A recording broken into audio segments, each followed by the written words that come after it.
All right, these are the answers to the Riemann sums worksheet here. And the first one gives us a graph of square root of x going from 0 to 16. And we're going to split it into 4 subintervals using values that we're familiar with, 1, 4, 9, 16, and 0 here. Okay. And so the first one says, can you give us an approximation of that area using left-hand Riemann sums? And what we mean by that is we're going to in each of these subintervals, we're going to use the left side as the thing that dictates the height here. So from 0 to 1, we're going to let 0 represent the height. So in other words, we're going to have a rectangle with height 0 or area 0. From 1 to 4, we're going to let 1 be the thing that dictates this. So square root of 1 is 1. So this is a rectangle of height 1 and base 3. So it's going to have an area of 3. From 4 to 9, we're going to let the left side dictate, so 4 is going to be the height of this. And if I put 4 into the square root function, I get 2, so that height is 2. So I've got a rectangle height 2 and a base 5, so that's going to have an area of 10. And then the final at subinterval 9 to 16, I'm going to let the 9 dictate the height there. So it comes across. So square root of 9 is 3. This has a height of 3. And a base of 7, so 3 times 7 would give me 21. So for my left-hand Riemann sum, I had a rectangle that had an area 0, that was the one at 0, a rectangle area 3, a rectangle area 10, and 21. So altogether that gives me an area of 34. And this is an approximation. We're not saying the area is 34, we're just saying it's about that. And that was using the left hand. Now, as far as the right hand goes, it's the same idea, but now in these subintervals, we're going to let the right side dictate the height. So for this one here, I'm going to let 16 now give us the height of this rectangle. And that's at a height of 4, a base of 7. So this is going to be an area of 28. I'm going to put that up here. Okay. For this subinterval, 9 now is the height of that. So I've got a rectangle here, a height 3. Base 5, that gives me an area of 15. For this one, height 2, base 3, 2 times 3 will give me an area of 6. And then for this last one, height 1, base 1, area 1. So for the right-hand Riemann sums, I've got rectangles of these areas here. And 7, 22, I get an area of 50. Okay. Now again, that's just an approximation. We should be able to see clearly that the left hand was left area there that we didn't count, and this included area that isn't part of it. So the real area has to be somewhere between those two estimates. All right. Now the trapezoid will give us a little better of an estimate, because what the trapezoid does is it says, instead of using these rectangles and having all this extra area or that we either didn't include or we did include, let's just go straight at it, right here to here and here to here.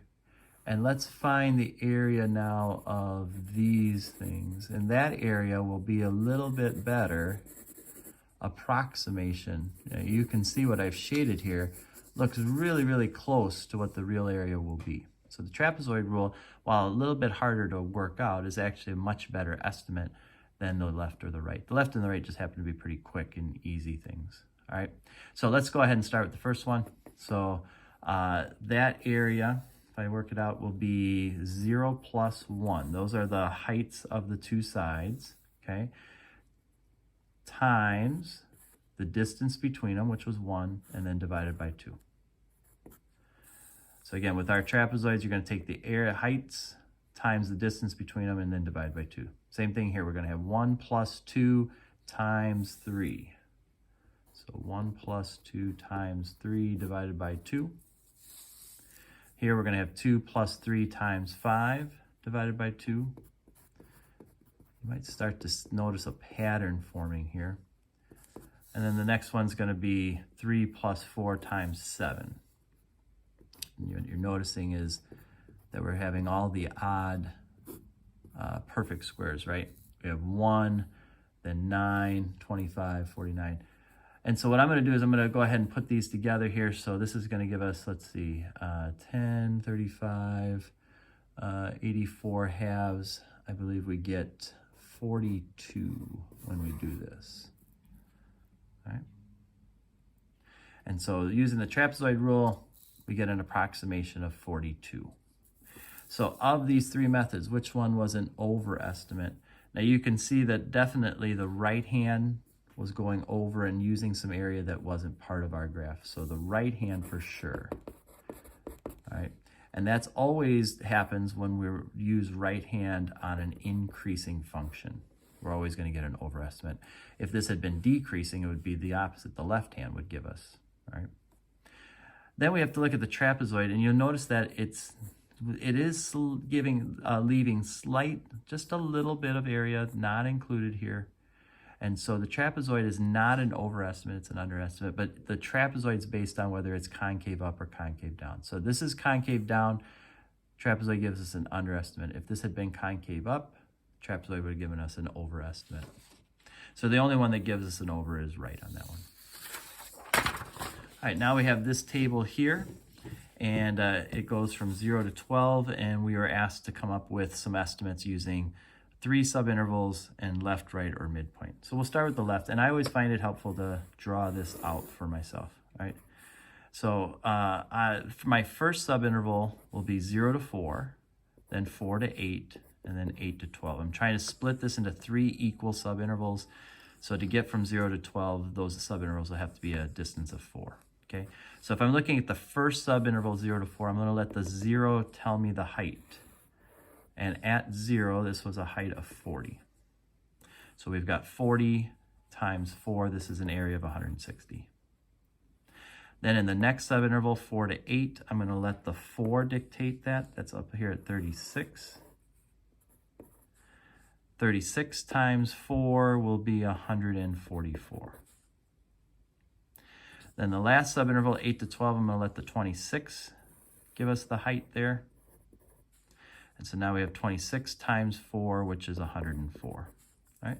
If we add this up, we get 304, 408 is our estimate there, using left-hand Riemann sum in 3 subintervals. Okay.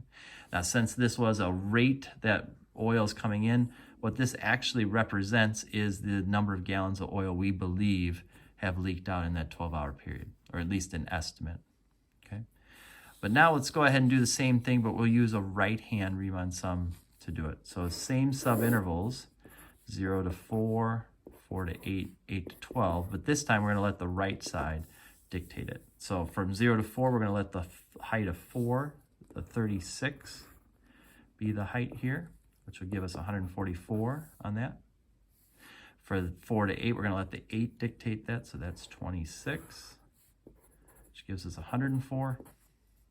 And then from 8 to 12, we're going to let the 12 dictate, and that was a height of 8, which will give us 32. All right, if we add this up, we get 144, 248, 278, 280. So big difference there between the two, right? And we have this decreasing function, and one's an overestimate, one's an underestimate. So sometimes in a case like this, if it's easy enough, the midpoint's kind of a nice, middle ground here. So what we're going to do is we're going to keep the same subintervals, 0 to 4, 4 to 8, 8 to 12. But this time we're going to let the middle values give us the height. So we're going to let the 2, which was 38, we're going to let that be the height of this. And say, instead of letting the 0, which was up at 40, or the 4, which was down at 36, let's use the middle of that as kind of a nice middle ground. Same thing here. Between 4 and 8, we're going to let the 6 be the thing that dictates the height. At 6, it was a height of 30, so we're going to come up here and go to 30. And then between 8 and 12, same thing. We're going to let the 10 dictate, and the 10 is here at 18, so we're going to go to 18. All right, 38 times 4 is 152. 30 times 4 is 120.